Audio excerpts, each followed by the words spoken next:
Hello friends, आप लोगों की रिक्वेस्ट पर हमने ITR 1 का वीडियो अपलोड कर तो दिया है, लेकिन आप लोगों से रिक्वेस्ट है कि अभी अपना ITR बिल्कुल भी फाइल मत करिएगा। अभी लास्ट क्वार्टर की TDS रिटर्न फाइल होना बाकी है। 30 जून उसकी लास्ट डेट है। उसके बाद ही अपने ITR को फाइल करिएगा। बेटर होगा कि आप मिड ऑफ जुलाई या जुलाई के बाद अपनी ITR को फाइल करें। आपके पास काफ़ी समय है। लास्ट डेट 30 सितंबर है और पोर्टल भी यही चाहता है कि अभी आप अपने ITR को फाइल ना करें, इसलिए इसमें अभी बहुत सारी ऐसी फैसिलिटीज़ हैं जिनको कि अपडेट नहीं किया गया है, अभी उन्हें हाईलाइट नहीं किया गया है, तो आप उन्हें अभी यूज़ नहीं कर सकते हैं। और इसी वजह से शायद आप लोगों को बहुत सारी प्रॉब्लम्स हो रही हैं। ITR ई-वेरीफाई नहीं हो रहा है, ITR फाइल नहीं हो रहा है, क्योंकि अभी इसमें बहुत सारी फैसिलिटीज़ को इनेबल नहीं किया गया है। जब पूरी तरह से पोर्टल एक्टिव हो जाएगा, इसकी सारी फैसिलिटीज़ को इनेबल कर दिया जाएगा, तब आपका ITR अपने आप प्रीफिल्ड हो जाएगा आपके फॉर्म 16 से। अभी तो फॉर्म 16 भी लोगों को नहीं मिले हैं और इसीलिए ITR में जो फॉर्म 16 से प्रीफिल्ड करने की फैसिलिटी है वो भी अभी स्टार्ट नहीं की गई है। जब भी आप अपने ITR को फाइल करें तो कभी भी आप अपने डाटा को मैनुअली फाइल मत करिएगा, आप हमेशा प्रीफिल्ड फैसिलिटी का यूज़ करिएगा, तो उससे कभी भी आपका रिटर्न डिफेक्टिव नहीं होगा। तो चलिए स्टार्ट करते हैं आज का वीडियो और देखते हैं कि आपको फॉर्म 16 से अपने ITR 1 को किस तरह से फाइल करना होगा।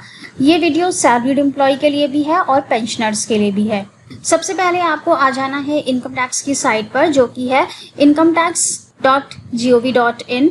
इस साइट पर आपको लॉगिन करना है। लॉगिन का बटन आपको मिलेगा राइट हैंड साइड पर टॉप कॉर्नर पर। लॉगिन पर क्लिक करके आपको यहाँ अपना पैन नंबर देना है और कंटिन्यू पर क्लिक करना है। अब आपके सामने इस तरह का पेज आएगा। आपको please confirm your secure SS message इस बॉक्स पर टिक लगाना है और यहाँ पर आपको अपना पासवर्ड देना है। पासवर्ड आपका सेम रहेगा जो पिछले ईयर्स में रहा है।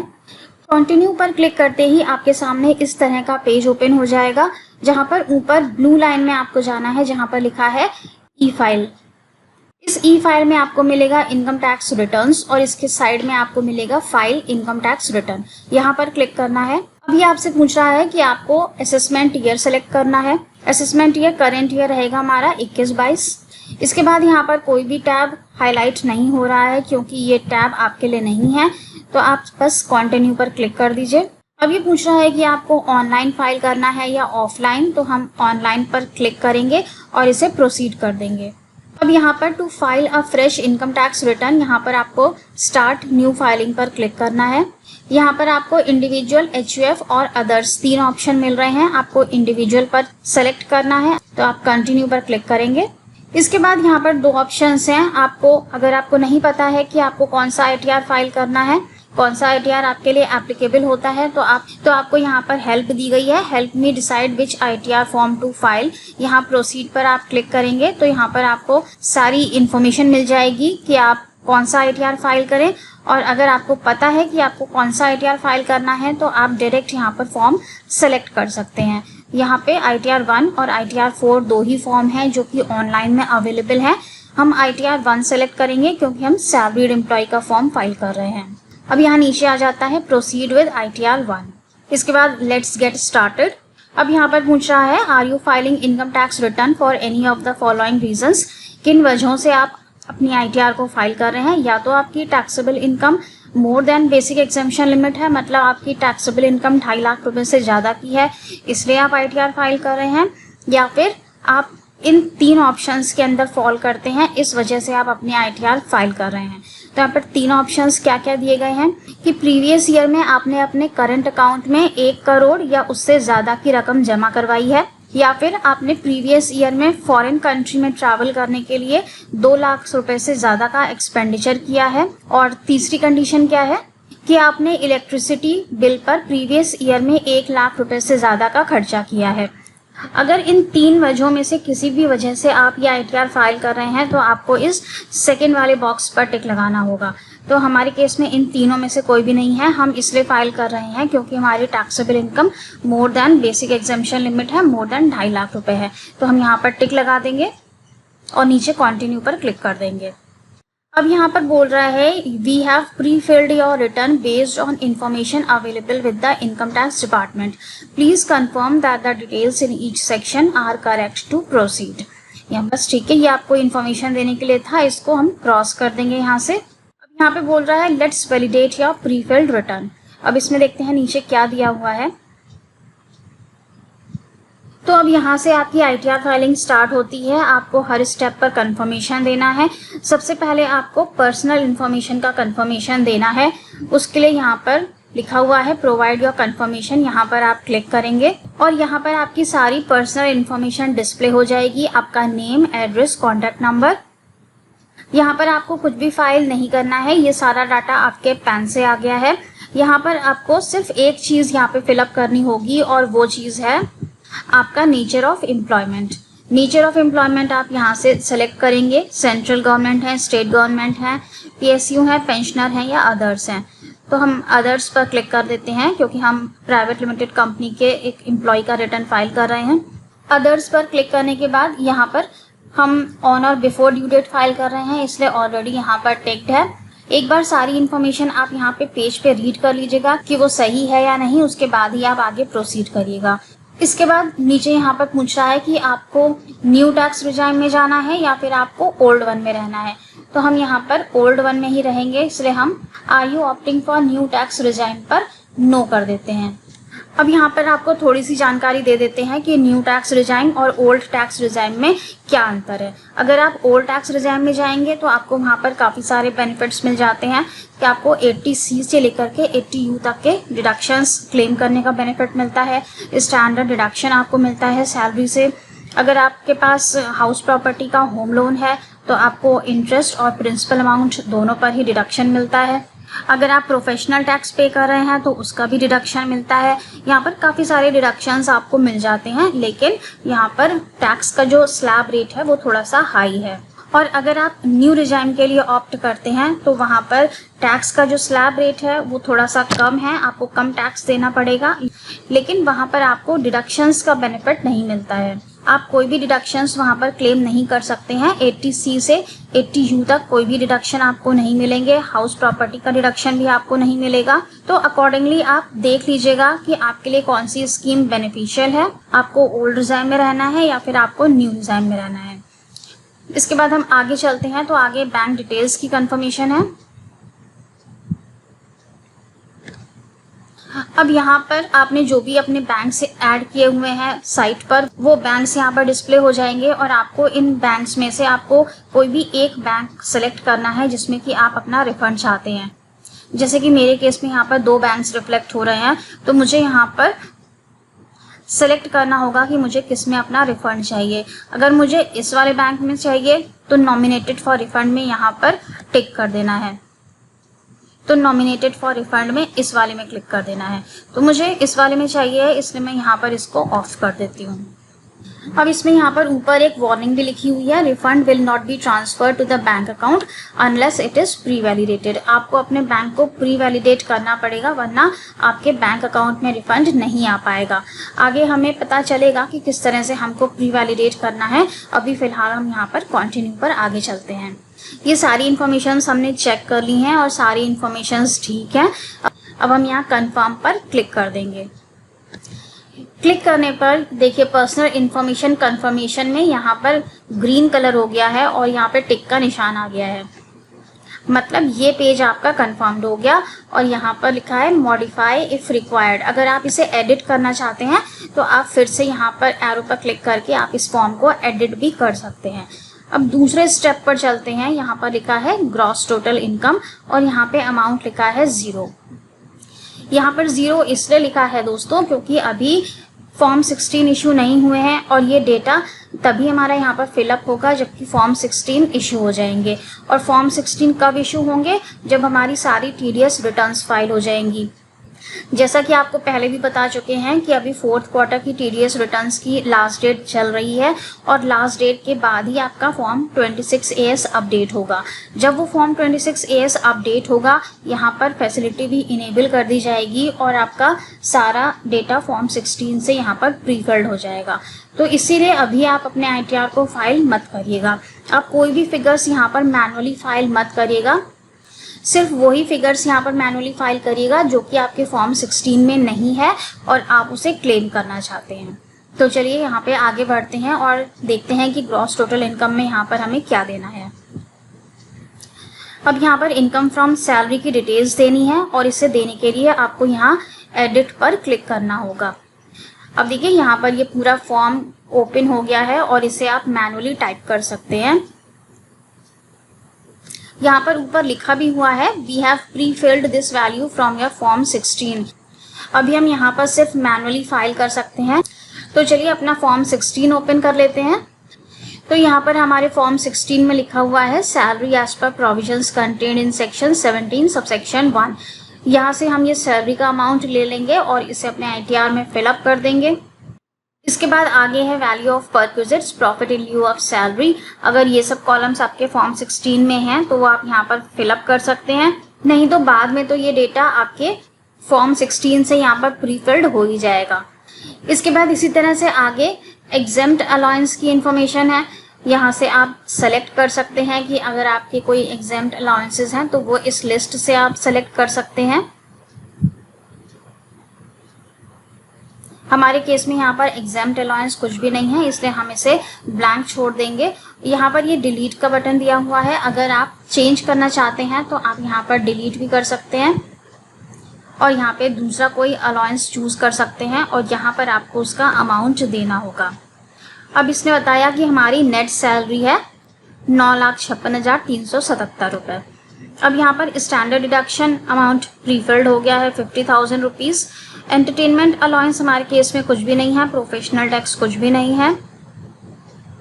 नीचे आ जाएंगे तो यहाँ पर आपकी सैलरी का टोटल आ गया है income chargeable under the head salary 9,06,377, 50,000 रुपये का यहाँ पर डिडक्शन मिला है। तो इसे अब हम सेव कर देंगे। सेव करने के बाद यहाँ पर हमारा सैलरी का सेक्शन कंप्लीट हो गया है और income chargeable under the head salary यहाँ पर हमारा अमाउंट आ गया है 9,06,377 रुपये। अब हमको आगे के ITR पर चलना है।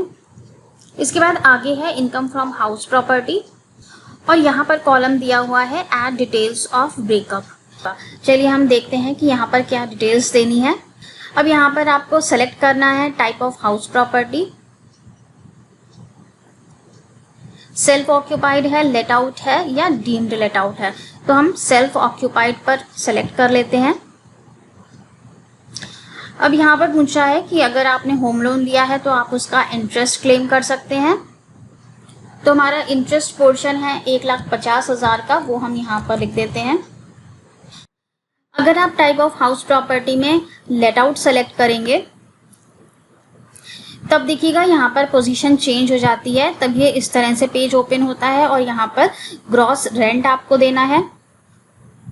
इसके बाद आप लोकल अथॉरिटीज़ को अगर कोई टैक्स पे कर रहे हैं तो वो देनी होगी।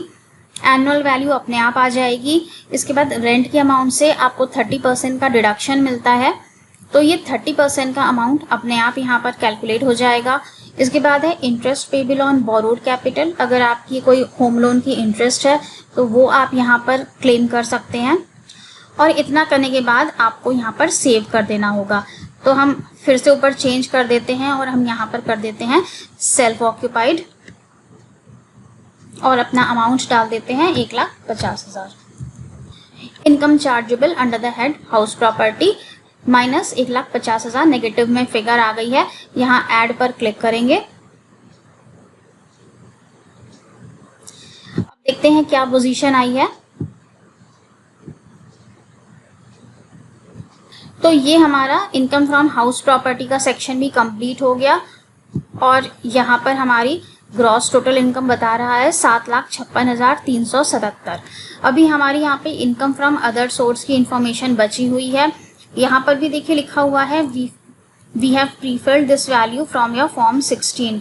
अभी इस फैसिलिटी को इनेबल नहीं किया गया है। जब ये इनेबल हो जाएगी तो आपके फॉर्म 16 से या फिर आपके फॉर्म 26 AS से अगर आपकी कोई FD की इंटरेस्ट है या किसी और अदर सोर्स से इनकम है जो कि आपकी फॉर्म 26 AS में आ रही है तो वो वैल्यू यहाँ पर प्रीफिल्ड हो जाएगी। चलिए देखते हैं, इसमें ऐड डिटेल्स पर क्लिक करेंगे। अब यहाँ पर आपको कंफर्मेशन देनी होगी। सबसे पहला है कि क्या आपकी सेविंग बैंक से कोई इंटरेस्ट इनकम है, आपको येस या नो पर क्लिक करना है। सेविंग बैंक सबके पास होता है और सबके पास ही इंटरेस्ट इनकम होती है, इसलिए आपको येस पर टिक कर देना है। अब दोस्तों सेविंग बैंक का जो इंटरेस्ट होता है उसका हमें अंडर सेक्शन 80TTA के अंदर डिडक्शन मिलता है और डिडक्शन का अमाउंट है 10,000 रुपये। तो आप अपने सेविंग बैंक के इंटरेस्ट को यहाँ पर शो ज़रूर करिएगा, बाद में आप उसका सेक्शन 80TTA के अंदर डिडक्शन क्लेम कर लीजिएगा। लेकिन ऐसा बिल्कुल मत करिएगा कि क्योंकि 10,000 रुपये तक का सेविंग इंटरेस्ट एग्जाम्प्ट है इसलिए आप यहाँ पर शो ना करें, शो ज़रूर करिएगा। तो हम यहाँ पर येस पर टिक कर देते हैं और यहाँ पर अपना अमाउंट डाल देते हैं। तो हमें जो सेविंग बैंक से इंटरेस्ट मिल रहा है वो है 6,500 रुपीज़ पूरे साल भर में, वो हमने यहाँ पर लिख दिया। इसके बाद नेक्स्ट पूछता है कि क्या आपके किसी बैंक में, पोस्ट ऑफिस में या कोऑपरेटिव सोसाइटी में कोई डिपॉजिट्स हैं जहाँ से कि आपको इंटरेस्ट इनकम हो रही है। तो अगर आपके डिपॉजिट्स हैं तो आप येस पर क्लिक कर दीजिए और यहाँ पर आपको उसका अमाउंट देना होगा। तो हम यहाँ पर 1,25,000 FD के इंटरेस्ट का अमाउंट लिख देते हैं। इसके बाद आपसे पूछता है कि क्या आपकी फैमिली पेंशन भी है। हमारे केस में नहीं है, हम नो रहने देते हैं। इसके बाद है interest from income tax refund. Income tax refund से आपको कितना इंटरेस्ट मिला प्रीवियस ईयर में वो आपको लिखना है। तो ये फिगर आपको अपने 26AS फॉर्म से मिल जाती है। अगर अभी भरना है आपको तो आपको मैनुअली फाइल करनी होगी और अगर आप बाद में भरेंगे तो ये डेटा यहाँ पर प्री फिल्ड हो जाएगा। इसके बाद एनी अदर, कोई और सोर्स से आपकी इनकम है तो वो आप यहाँ पर दे सकते हैं। Do you have dividend income, अगर डिविडेंड इनकम आपकी हो रही है तो वो आपको यहाँ पर देनी होगी येस या नो पर सिलेक्ट करके, और इसके बाद आपको कंटिन्यू पर क्लिक कर देना है। अब देखिए यहाँ पर हमारा इनकम फ्रॉम अदर सोर्स का कॉलम भी कंप्लीट हो गया है। यहाँ पर हमारी इंटरेस्ट फ्रॉम सेविंग अकाउंट आ गई है 6,500 रुपीज़ और इंटरेस्ट आ गया है डिपॉजिट्स का 1,25,000। टोटल हो गया है हमारा 1,31,500 रुपये। इसके बाद यहाँ पर पूछ रहा है कि do you want to add any other income, अगर कोई और सोर्स से आपकी इनकम है तो वो भी आप यहाँ पर क्लिक करके ऐड कर सकते हैं। अब हमारी जो ग्रॉस टोटल इनकम आ गई है वो टोटल आ गया हमारा 8,87,877 रुपीज़। यहाँ पर इनकम फ्रॉम सैलरी है, इनकम फ्रॉम हाउस प्रॉपर्टी में डिडक्शन है 1.5 लाख रुपए का, और इनकम फ्रॉम अदर सोर्सेज में जो हमने इंटरेस्ट डाला है वो सब है। तो ये ग्रॉस टोटल इनकम हमारी यहाँ पर इतनी आ गई है।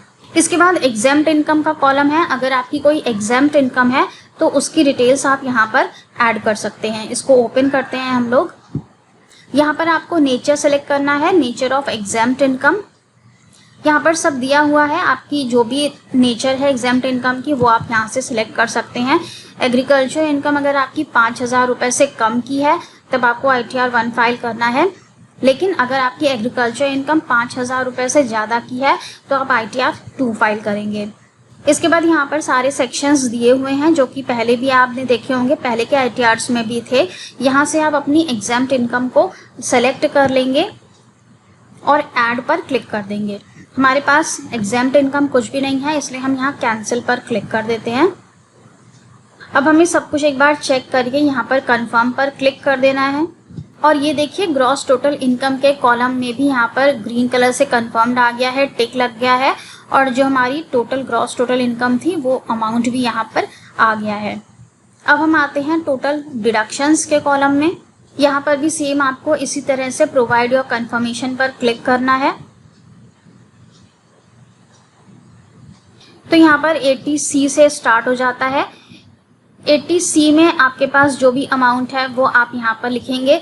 सबसे पहले पूछ रहा है कि क्या आप 80C के अंदर डिडक्शन क्लेम करना चाहते हैं, आप येस पर क्लिक करेंगे। यहाँ पर अमाउंट का कॉलम ओपन हो जाएगा और आप यहाँ पर अपना 80C का डिडक्शन क्लेम कर लेंगे। टोटल लिमिट 80C की 1.5 लाख रुपए की है।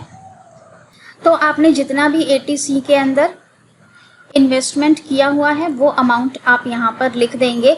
तो हमने यहाँ पर 1.5 लाख रुपए डाल दिए हैं। इसके बाद आगे है section 80 CCD2 contribution to pension scheme of central government. अगर इसमें कोई अमाउंट है आपके फॉर्म 16 से आपको मिल जाएगा तो वो आप यहाँ पर लिख सकते हैं। इसके बाद है सेक्शन 80D। अगर आपकी कोई मेडिकल इंश्योरेंस पॉलिसी है तो वो अमाउंट आप यहाँ पे दे सकते हैं। यहाँ येस पर क्लिक करेंगे। इसके लिए आपको शेड्यूल फिल करना होगा 80D का। शेड्यूल अभी यहाँ पर हाईलाइट नहीं हो रहा है। जब ये हाईलाइट होगा तब आपको, जैसे आप पिछले ITR में फॉर्म भरते थे 80D का, उसी तरह से आपको यहाँ पर भी फाइल करना होगा। इसके बाद आगे आएगा सेक्शन 80E, जिसमें कि आपको एजुकेशन लोन के इंटरेस्ट पर डिडक्शन मिलता है। अगर आपने एजुकेशन लोन लिया हुआ है तो वो आप यहाँ पर क्लेम कर सकते हैं इंटरेस्ट पोर्शन, तो वो आप येस या नो पर क्लिक करके क्लेम कर पाएंगे। इसके बाद है are you eligible to claim any other deduction. अगर किसी और डिडक्शन का क्लेम करना चाहते हैं तो यहाँ येस पर क्लिक करेंगे, और अगर नहीं तो आप नो पर क्लिक करेंगे। एनी अदर सेक्शंस में यहाँ पर सारे सेक्शंस दिए हुए हैं, 80 CCC, 80 CCD1, 80 CCD1B, 80 DD, 80 DDB, 80 EE, 80 EEA, 80 EEB, 80 GGC, 80 TTA। यहाँ पर आप अपना सेविंग बैंक के इंटरेस्ट का डिडक्शन क्लेम कर लेंगे जो कि आपने इनकम फ्रॉम अदर सोर्सेज में ऐड किया था। तो हमने वहाँ पर 6,500 रुपये ऐड किए थे, इसलिए हम वो डिडक्शन यहाँ पर क्लेम कर लेते हैं। यहाँ डिडक्शन टाइप पर टिक लगाएंगे। इसके बाद ये सारे कॉलम्स यहाँ पर हाईलाइट हो जाते हैं और यहाँ पर आप मैनुअली टाइप कर सकते हैं। अब हम यहाँ पर 6,500 डाल देते हैं। अब यहाँ पर वार्निंग आ रही है, deduction under section 80 TTA is more than deduction details provided by the employer, please reverify. तो ये सब इसीलिए आ रहा है क्योंकि हम यहाँ पर मैनुअली टाइप कर रहे हैं। ये सारा डेटा तभी कंफर्म होगा या तभी अच्छे से भरा जाएगा जबकि ये प्री फिल्ड होगा आपके फॉर्म 16 से। तो चलिए आगे चलते हैं, और आगे है 80U का डिडक्शन। ये सारे डिडक्शंस यहाँ पर फिलअप करने के बाद आपको कंटिन्यू पर क्लिक कर देना है। अब यहाँ पर वेरीफाई और डिडक्शंस बोल रहा है, और 80C से लेकर 80U तक सारे डिडक्शंस यहाँ पर दिखा रहा है। 80C में 1.5 लाख जो हमने लिखे थे, 80 TTA में 6500, और यहाँ पर टोटल डिडक्शंस दिखा रहा है 1,56,500 रुपये। तो अब ये हमसे कंफर्मेशन मांग रहा है कि हम कंफर्म हैं, तो हम कंफर्म पर क्लिक कर देंगे। इसके बाद ये देखिएगा यहाँ पर अब टोटल डिडक्शंस पर भी ग्रीन कलर हो गया है और ये टिक का निशान आ गया है, मतलब आपके डिडक्शंस भी कंफर्म हो चुके हैं। ये सारी फील्ड्स मॉडिफाई हो सकती हैं, आपको मॉडिफाई करना है तो आप क्लिक करके फिर से इसे एडिट कर सकते हैं। इसके बाद आती है टैक्सेस पेड की बारी। यहाँ पर भी आपको क्लिक करना है और यहाँ पर देनी होगी आपको अपने टैक्सेस की जानकारी। अगर आपका कोई सैलरी इनकम से TDS है तो इसकी डिटेल्स आपको यहाँ से मिलेंगी। शो डिटेल्स पर क्लिक करते हैं तो अभी यहाँ पर कुछ भी डिटेल्स शो नहीं हो रही हैं क्योंकि हमें फॉर्म 16 नहीं मिला है। अगर आपको कुछ और डिटेल्स ऐड करनी हो तो यहाँ पर ऐड पे क्लिक करके उसे ऐड कर सकते हैं।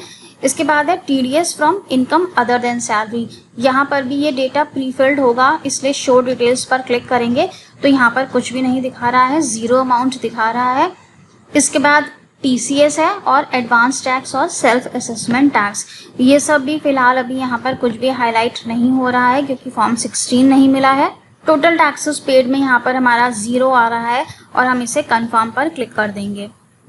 अब देखिए यहाँ पर टैक्सेस पेड में भी ग्रीन हो गया है और टिक का निशान आ गया है, तो हमारा इतना फॉर्म यहाँ पर कंप्लीट हो चुका है। और यहाँ पर अब इन्होंने कैलकुलेट करके बता दिया, टोटल टैक्स लायबिलिटी हमारी बन रही है 66,043 रुपीज़।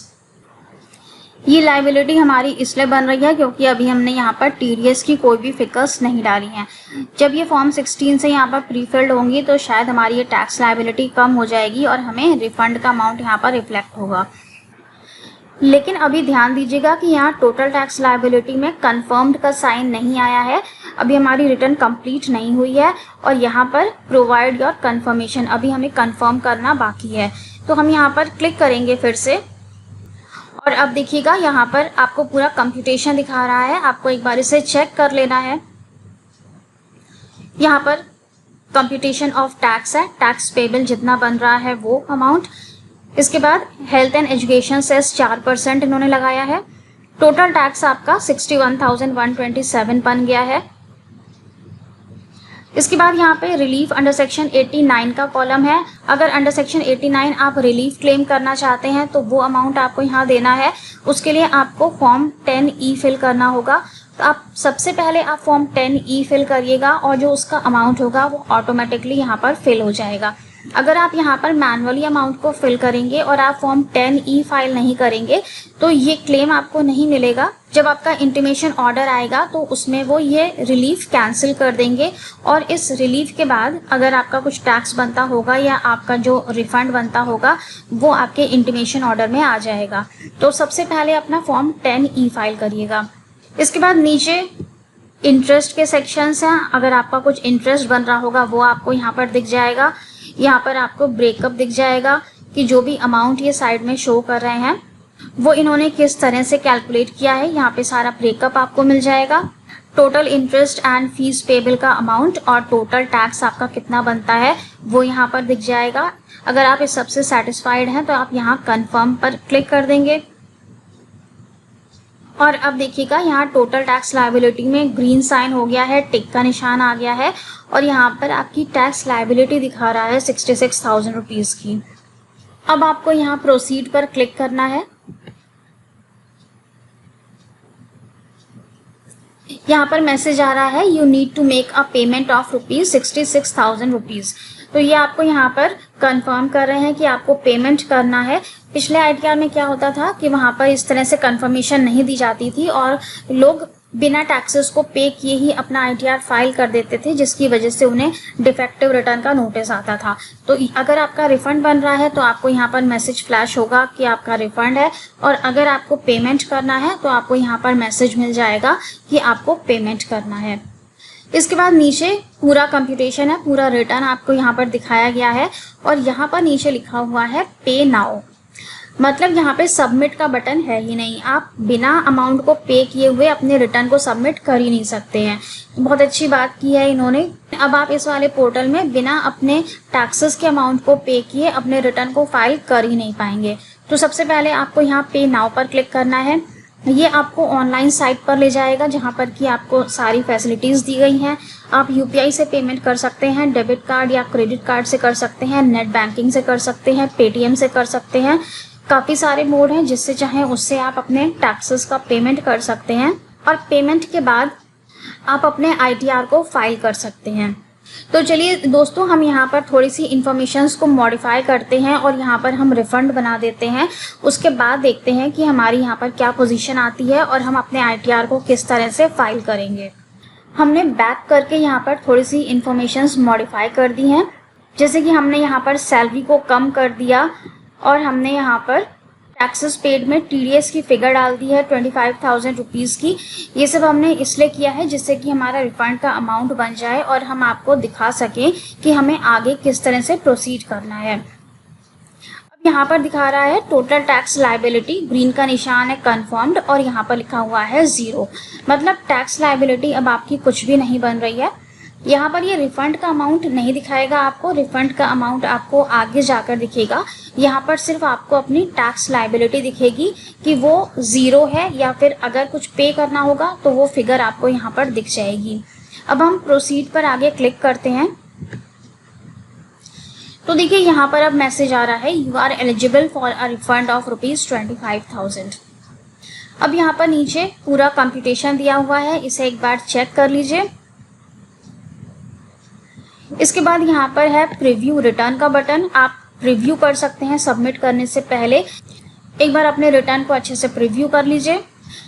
अब यहाँ पर आपको वेरिफिकेशन देना है तो आपको यहाँ बॉक्स पर टिक लगाना होगा और ये इन्फॉर्मेशंस फिल करनी है।